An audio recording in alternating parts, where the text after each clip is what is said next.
Olá! O tema do vídeo de hoje vai ser um apanhado rápido, rasteiro e ligeiro sobre as figuras de linguagem. Eis ali, tá ali bem bonitinho, figuras de linguagem. Primeiramente, uma rápida sinopse sobre isso. As figuras de linguagem, nas gramáticas normativas, elas são relegadas ao último capítulo delas. É bem menosprezada essa área, Então, as figuras de linguagem ficam lá nas gramáticas normativas num capítulo denominado estilística. Vamos analisar essa palavra? Estilística vem de estilo. Então, as figuras de linguagem dizem respeito ao estilo de certos autores que torna mais potente a mensagem que eles querem transferir. As figuras de linguagem vieram quase todas da Grécia Antiga. Por causa disso que muitas delas possuem aqueles nomes exóticos: catacrese, metáfora, prosopopeia, metonímia, todos esses nomes maluquinhos, hipérbole, tudo é de origem grega.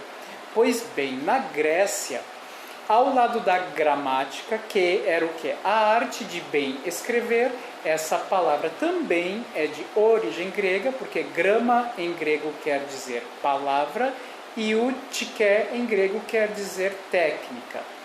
Então, ao lado da gramática, havia uma área chamada retórica, que era mais ou menos uma área para potencializar tudo aquilo que os gregos falavam muitas vezes em público. Então, a retórica trouxe técnicas para deixar o teu discurso mais sedutor. Pois bem, vamos então às figuras de linguagem, não todas, claro, mas as mais importantes. Vamos começar então por uma delas. Vou começar tirando a tampa da caneta. Vamos começar pela... Vamos deixar o foco, né, amor? Antítese. A antítese é uma figura de linguagem que aproxima duas ideias contrárias em um mesmo discurso. Por exemplo, eu vou pensar numa coisa da Cecília Meirelles. Aí eu vou colocar a frase e depois eu vou mostrar para vocês. Os jardins têm vida e morte. Isso então é da Cecília Meirelles. Aqui temos um exemplo de antítese. Os jardins têm vida e morte. Temos a aproximação de duas coisas aparentemente opostas: vida e morte.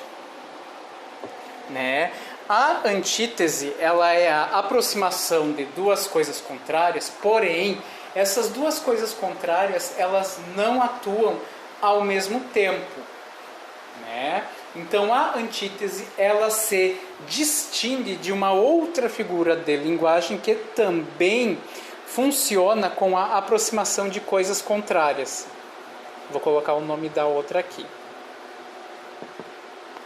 Essa aqui é o paradoxo. O que é o paradoxo? Olha o Alan ali comentando, amor e ódio, isso aí. O paradoxo. O paradoxo é aquela figura de linguagem que também aproxima duas coisas contrárias, que elas constituem alguma única coisa, ou seja, o paradoxo serve para dar um nó na cabeça. Como, por exemplo, aquele verso famosérrimo do Camões: amor é fogo que arde sem se ver. Isso aí é algo paradoxal. É ferida que dói e não se sente. Vocês estão vendo? Ferida que dói e não se sente. Como assim algo que dói e também não é sentido ao mesmo tempo? Isso é algo paradoxal. Então, a diferença do paradoxo para antítese é quando a antítese traz duas coisas contrárias, mas que cada uma fica no seu canto. Como aquela frase que eu coloquei ali da Cecília, os jardins têm vida e morte. A vida e a morte não são ao mesmo tempo, em um único organismo. Vida é quando as flores estão vivas e morte quando certas outras flores estão mortas. Já o paradoxo, não.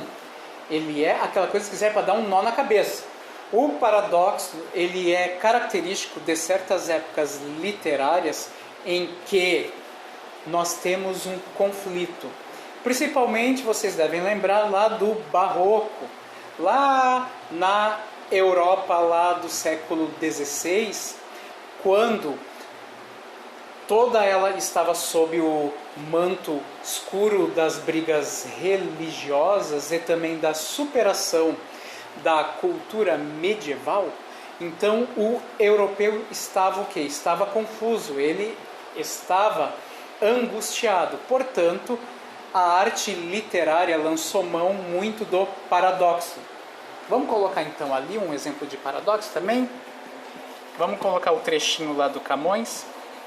Ferida que dói e não se sente. Grande Camões trazendo um nó na nossa cabeça, né? Uma outra figura de linguagem bastante importante é o eufemismo. Essa parte aqui, ó, eu e en em grego quer dizer bom, algo benéfico. Por exemplo, a gente tem a palavra evangelho, que é o quê? Uma boa nova, uma boa novidade. Então, um exemplo de eufemismo está no único soneto do grande escritor brasileiro Machado de Assis. Então, Machado também foi um ótimo poeta, mas ele tem poemas bastante extensos e também com uma certa índole narrativa, ele conta as coisas. Só que nesse único soneto que ele compôs para sua esposa que havia falecido. Então, ele faz muito uso do eufemismo, por quê? Porque é um tema complicado, é um tema dolorido, mas ele trouxe isso de uma forma mais suave. Então, o que é o eufemismo? É aquela figura de linguagem em que tu suavizas algo muito forte, algo muito rude ou algo que é um tabu. Então, o eufemismo é isso. Vamos colocar então as duas estrofes do poema do Machado de Assis, o único soneto dele, que é dedicado à sua esposa que recém tinha falecido. Querida, ao pé do leito derradeiro. Aqui a gente já tem um eufemismo, ou seja, a suavização de uma expressão forte. Ó. Querida, ao pé do leito derradeiro. Leito derradeiro é o quê? A cova, onde ela vai ficar enterrada, onde ela vai apodrecer. Olha que aí ele torna isso o quê? Mais sensível. Aí vamos colocar o segundo verso. Em que descansas? Deixa eu me lembrar. Descansas dessa longa vida. Isso. Dessa longa vida. Eu vou deixar só esses dois trechos. Aqui também tem um eufemismo que é descansas. Descansas não, ela está morta. Ela está deitada para sempre. Então, e nesses dois versos aqui do Machado de Assis, nós temos exemplos maravilhosos de eufemismo. Retomando então, eufemismo é o quê? Figura de linguagem que serve para suavizar alguma coisa rude ou alguma coisa proibida. Como, por exemplo, você não vai chegar assim, se você fores uma pessoa educada, né? Você não vai chegar e vai falar que a pessoa é burra, imbecil, idiota, quadrúpede, estúpida. Não!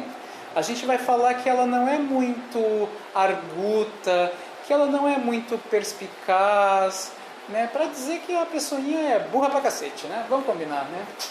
Então, vamos agora a outra figura de linguagem, que é a hipérbole. A hipérbole também é uma figura de linguagem característica de certas épocas literárias. A hipérbole ela é a figura por excelência do poeta baiano Castro Alves. Porque Castro Alves tinha uma linguagem extremamente grandiloquente, extremamente pomposa, e ele exagerava para que as pessoas prendessem os olhos ali nos seus versos.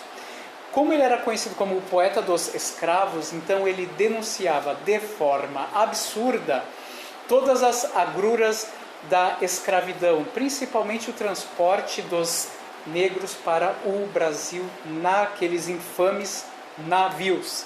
Então, a palavra hipérbole também é de origem grega. Hiper, em grego, quer dizer o quê? Acima de. E bole, em grego, ele é o verbo jogar. Portanto, hipérbole é quando tu joga uma coisa muito para cima. Quando assim as nossas mães, quando nós éramos crianças, que nós fazíamos as nossas artes, elas falavam: eu vou te matar de pancada, isso aí é uma hipérbole. A gente já estava trabalhando já com hipérboles.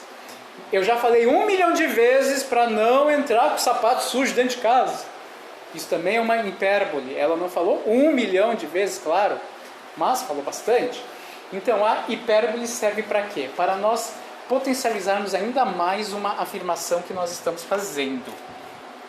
Né? Vou colocar frases de mãe, né? Vou te matar de pancada. Quem nunca ouviu isso, né? Não é uma coisa muito pedagógica, mas era a pedagogia que era disponível para nós na época. Então ali, ó, outra figura de linguagem que eu vou colocar aqui, a prosopopeia. Não tem mais acento devido ao novo acordo ortográfico. Esse nome bonito, dá até para pôr em uma filha.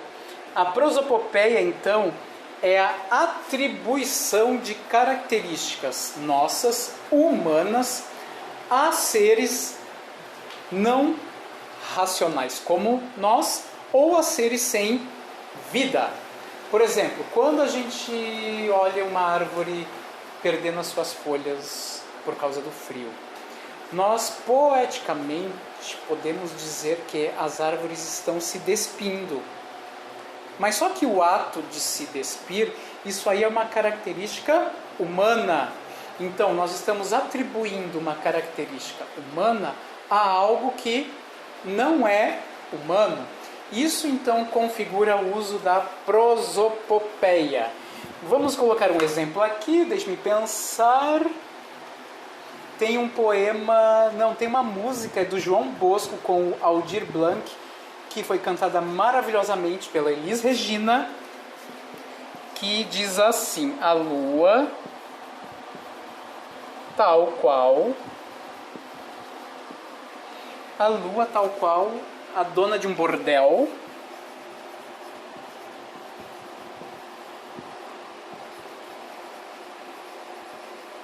aí ela vai fazer alguma coisa, lembram? Pedia a cada estrela fria. Pedia a cada estrela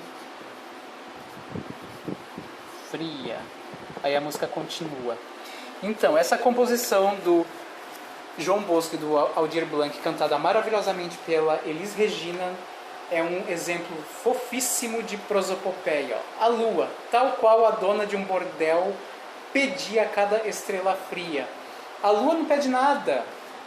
A lua não age como uma dona de um bordel. Isso aí é uma prosopopeia lindíssima, por sinal. Né? Então ali, ó, nesse primeiro bloquinho que eu coloquei, que eu vou ter que apagar o quadro, né, gente, porque o quadro não é enorme. Um dia eu terei uma casa bem grande para eu enfiar um quadro de sala de aula mesmo. Vimos a antítese, a aproximação de duas coisas contrárias, cada uma no seu espaço. Vimos o paradoxo, que é a aproximação de duas coisas contrárias em um mesmo espaço. Vimos o eufemismo, que é a suavização de uma expressão considerada rude ou muito forte. Vimos a hipérbole, que é o exagero e a prosopopeia, que é a atribuição de características humanas a algo que não é humano. Eu vou terminar essa live e eu vou fazer uma outra, enchendo ali o quadrinho com mais figuras de linguagem, tá bom? Aguardem!